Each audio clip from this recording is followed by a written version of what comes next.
talking with Cecil Murphey, and we are in Atlanta, greater Atlanta area. And right, why don't I let you introduce yourself and tell us a little something about yourself that you think you'd like the audience to know, just to start out with. My name is Cecil Murphey. People know me, call me Cece. I make my living as a writer. I have been a pastor. I've been a missionary to Africa. I was a part-time chaplain. I taught at a Bible college part-time for 18 years. The concept of the near-death experience is much more familiar to us, but several years ago you wrote a book that was phenomenal about one particular case. Can you tell us about that book and how you came about writing that book and what was involved in that in writing that book? The book probably you're referring to is 90 Minutes in Heaven. I was contacted by Don Piper. He attended a writers' conference where I was teaching, and he started telling me his experience, and I said, you know, Don, that's very nice, but I'm not interested in writing about near-death experiences. And he said, no, I really died. I said, yeah, sure, Don. And he said, no, I really did. It wasn't just a near-death experience. And I was very skeptical. And so he said, would you pray about it? And I said, you know, I will pray about it and think about it. And I did. And we kept in correspondence for about maybe 3 months. I don't remember exactly. And I always felt it was a near-death experience. And he insists, even today, that he literally died, which made it a little different. And he said, he went through the phases of near-death experience, the tunnel, the light, that kind of thing. And he said, I never had any of that. He said, I died the next instant. I was at the gates of heaven. Okay, well, that sounds nice. And then he said something that really hit me. He said, you don't understand this. He said, I was pronounced dead for at least 90 minutes and probably more like 2.5 hours. But he said 4 EMTs said there were no vital signs. These are professionals. He said, if my heart had been beating during any of that time, I would have bled to death. There was very little blood. The other thing is, he said, the oxygen, the brain can only be deprived of oxygen about 4 minutes, 6 minutes, you're irreversible vegetable. And he said, I had no mental problems, nothing happened there. So he said, how else do you explain this? So I thought, well, maybe he's right. And then he said, look, what I had is very similar to what the Apostle Paul had. It's mentioned in 2 Corinthians 12. He said, not that I had the great mysteries and understandings that Paul did, but it's the same principle. And he also told me later, he said, in his travels, he's met about 30 people who've had experiences similar to his. Most experiences are the typical near-death experience, but that's what got me started. But as I want to be real clear, in the very beginning, I was extremely skeptical.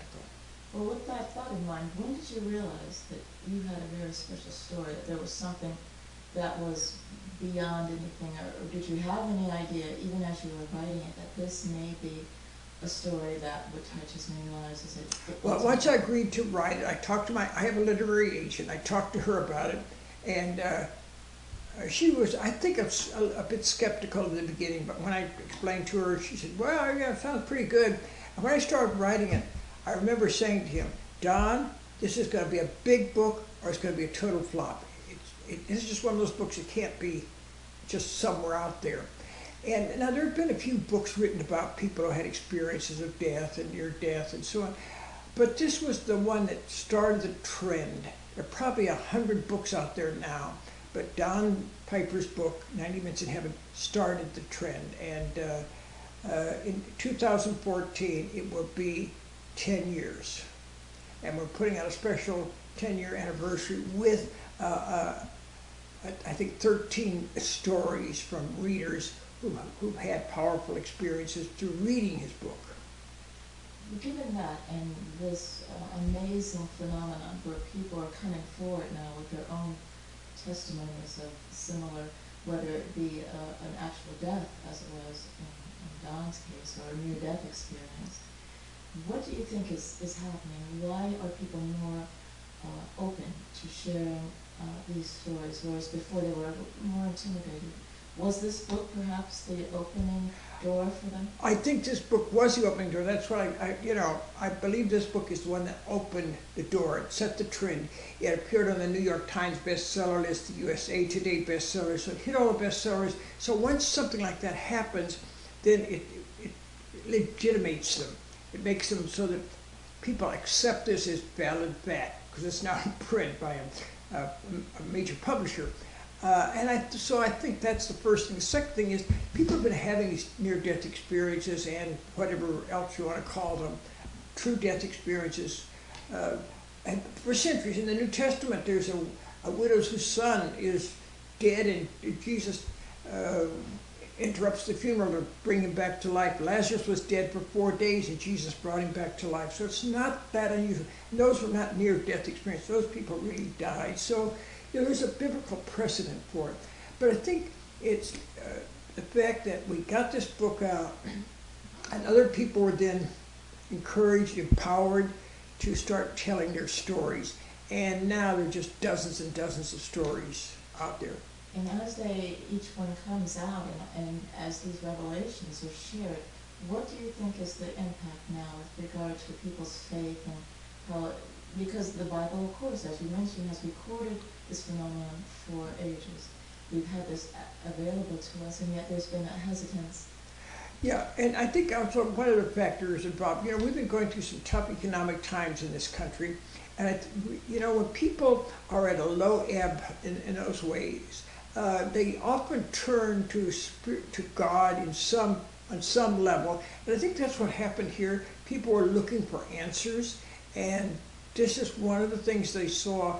Particularly, if you look at your life and you say, is life worth living? Is there anything to this life? And here's this promise of heaven, this wonderful life of being in the presence of Jesus Christ. And I think it opened people up, and then others who had somewhat similar experiences or any kind of near-death experience started opening up. See, it's like they need someone to give them permission. And once it's out there, others will talk about it. My wife had a near-death experience, and it would have been about 1960 or 61. And I knew about it. She told me, and maybe her mother. I don't remember who told anybody else. We didn't even know the term then. Are we heading to a new spiritual level of enlightenment?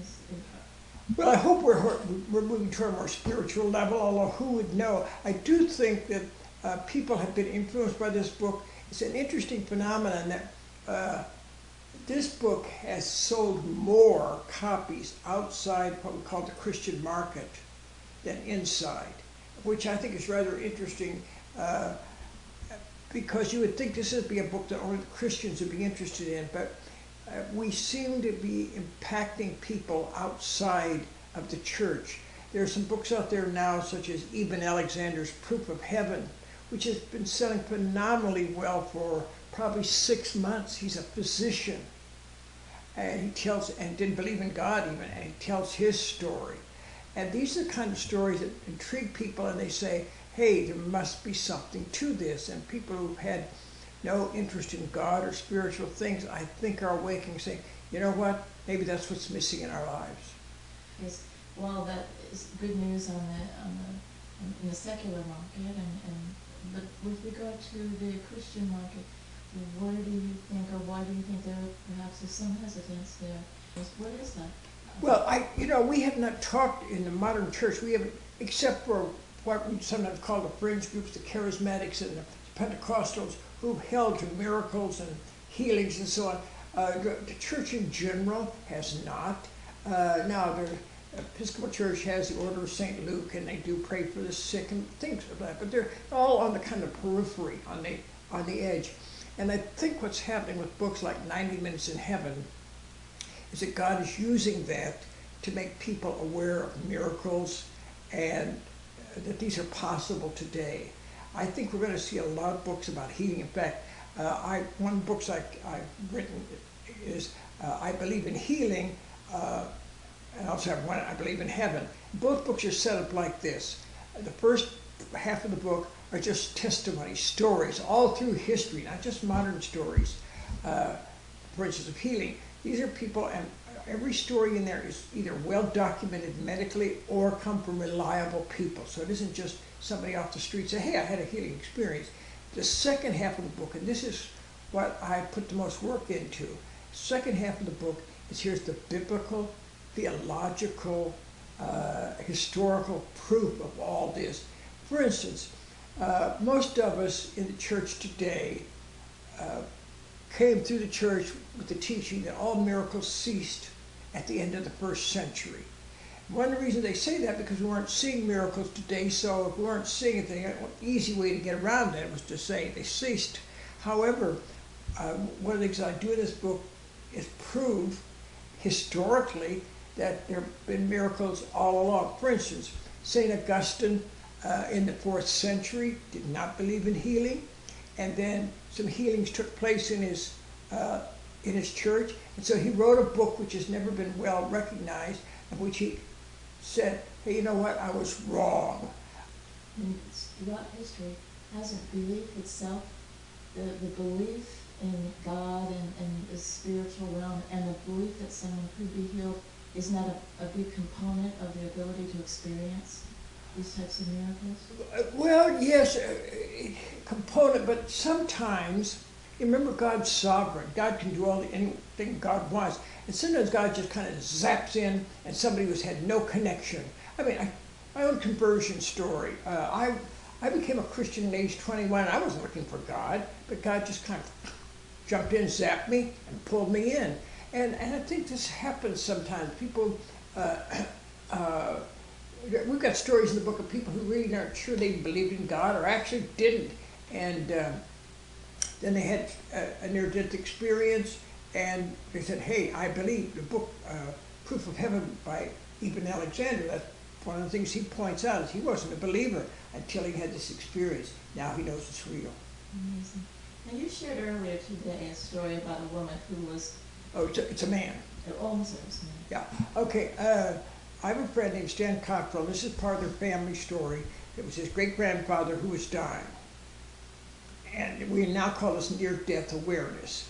What we're learning is that there are certain people, and we don't know why, but certain people have just this wonderful awareness of God's presence or angels. I had a nephew who died of leukemia at age 17, and as he was lying in bed, he said to his mother, the angels are coming for me. I can see them right here. And sometimes they'll talk about Jesus, and they'll see with eyes that we can't see. Well, this story, my friend Stan's great-grandfather, he was a preacher in Kentucky, out near Bowling Green, and he was dying.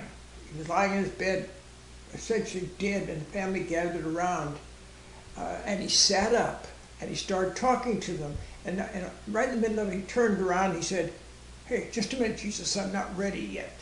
Just like to turn around, and said what he had to say to him. When he finished, he said, okay, Jesus, I'm finished now. And then he just fell back on the bed, closed his eyes, and he was gone.